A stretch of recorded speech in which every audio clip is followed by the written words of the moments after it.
आणि यानंतर आपण बोलूयात पुढच्या काही राज्यातल्या महत्त्वाच्या बातम्यांकडे। बातम्या आहेत बिबट्याच्या संदर्भातल्या। या बिबट्यांनी अक्षरशः राज्यातल्या विविध भागांमध्ये धुमाकूळ घातलेला आहे आणि अहिल्यानगरमध्ये हा बिबट्या पुन्हा एकदा आढळून आलेला होता। अहिल्यानगरमधल्या शेत शिवारामध्ये हा बिबट्या आढळून आल्यानं पुन्हा एकदा या बिबट्याची दहशत अहिल्यानगरकरांनी अनुभवली आहे। या बिबट्यामुळे गावकऱ्यांनी चांगलीच धास्ती घेतलेली आहे। राहाता तालुक्यामध्ये हा बिबट्याचा मुक्त संचार मोबाईलमध्ये चित्रित झाला।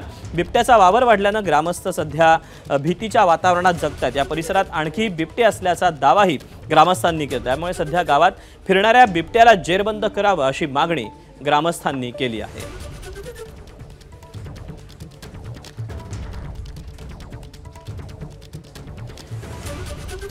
तेव्हा लांबून एखादी मांजर वाटावी असं हे बिबट्याचं चित्र आहे। मात्र प्रत्यक्षपणे जेव्हा मोबाईल कॅमेरा ऑन केला गेला तेव्हा मात्र हा बिबट्या मुक्तपणे या शेतामध्ये बागडत होता। त्याचा संचार दिसत होता।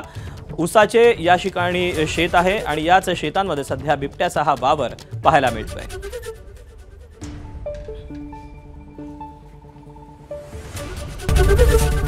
एबीपी माझा, उघडा डोळे बघा नीट।